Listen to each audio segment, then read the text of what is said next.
Sa pakikinig ko rin po ng inyong programa, ay nagiging talagang mapagsuri po ako.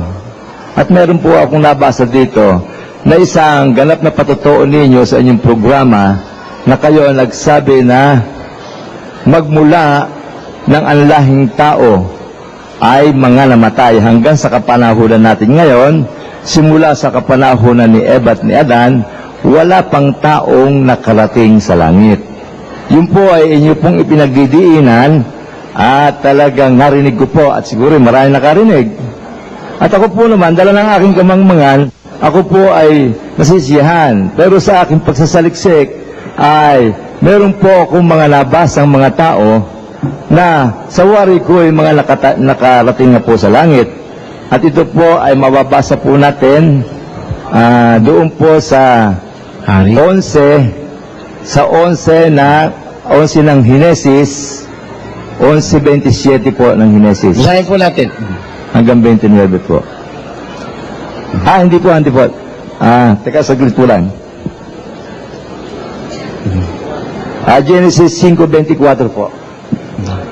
At lumakad si Enoch na kasama ng Diyos, at di siya nasumpungan sapagkat kinuha ng Diyos. Kaya po, yun ay sinusuri ko po dahil kasi sa inyo pong pagkapaliwanag, ang Panginoon Diyos ay nakatahan sa langit.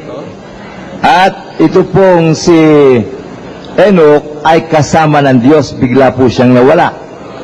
Hindi po ganon. Samantalang nasa lupa siya, lumakad siyang kasama ng Diyos. Opo. Ibig sabihin, namuhay siya sa mga palatuntunan ng Diyos.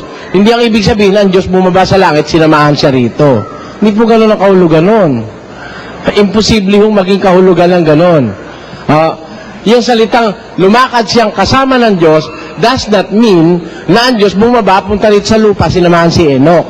Ano po ang nangyari sa kanya noong nawala? Nung siya hindi nasumpungan sapagkat siya kinuha ng Diyos. Ang sabi ko, kinuha siya ng Diyos. Kaya tanongin natin sa otoridad ng Biblia kung paano nangyari yung pagkuha. Pumuntahan natin sa Hebreo, kapatid na Willie. Sa pananampalataya, si Enoch ay inilipat upang huwag niyang makita ang kamatayan at hindi siya nasumpungan. May pinaglipatan ho sa kanya. Inalis siya sa lupa, inilipat siya para huwag niyang makita yung kamatayan dito sa lupa. Naliwalagan ko na po. Hindi po ang ibig sabihin nun ngayon, nandun na siya sa langit na kinalalagyan ng Diyos.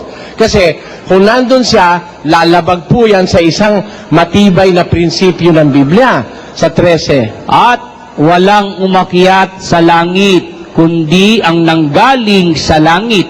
Sa makatwid bagay ang anak ng tao na nasa langit. Napakalayo po ng panahon ni Enoch sa ni Jesus. Libo-libong taon. Pagdating ni Jesus dito sa lupa, sinabi niya, wala pang umaakyat sa langit, kundi ang nanggaling din sa langit. Sa makatwid bagay ang anak ng tao na nasa langit, siya yun. Di wala pa nakakakit sa langit, sabi ni Jesus. Lalabas naman sinungaling si Jesus kung umakyat na si Enoch. Brother Eli, pwede po ba natin naman na pakisuyo po lang basahin natin ang aklat po ng pangalawang hari sa 2:1 at 11 po ng pangalawang hari. Okay, Elias po yun. Sige, ikalawang hari 2:1. At nangyari nang isasampan ng Panginoon si Elias sa langit sa pamamagitan ng isang ipo-ipo na si Elias ay yumaong kasama ni Eliseo mula sa Gilgal. Tuloy. 11. At nangyari, samantalang sila'y nagpapatuloy at nagsasalitaan, na narito, napakita ang isang karong apoy at mga kabayong apoy na naghiwalay sa kanila, kapwa, at si Elias ay sumampa sa langit sa pamamagitan ng isang ipo-ipo. Ayun. Si Si Elias ang wika ay sumampa sa langit sa pamamagitan ng isang ipo-ipo. Ngayon, hindi po ibig sabihin, kung sinabi ro na sumampa sa langit si Elias, nakarating na nga doon sa kinalalagyan ng Diyos si Elias. Kasi 3 po ang langit. 3 po yan. Una, ikalawa, ikatlo. Ang Diyos nasa ikatlo, yung paraiso.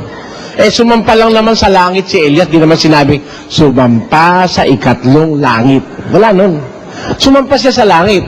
Kasi, kung totoo yan na sumampa nga siya dun sa langit na kinalalagyan ng Diyos, kagaya ng paniniwala ng Iglesia ni Manalo, eh lalabas, mali si Kristo. Kasi nung dumating si Kristo, sabi niya, walang taong pumanik sa langit, kundi ang nanggaling sa langit. Wala pa eh. Pag sinabi wala, wag natin lagyan. Sabi ni Kristo, wala eh. Eh may pumanik daw si Elias, si Enoch din pumanik.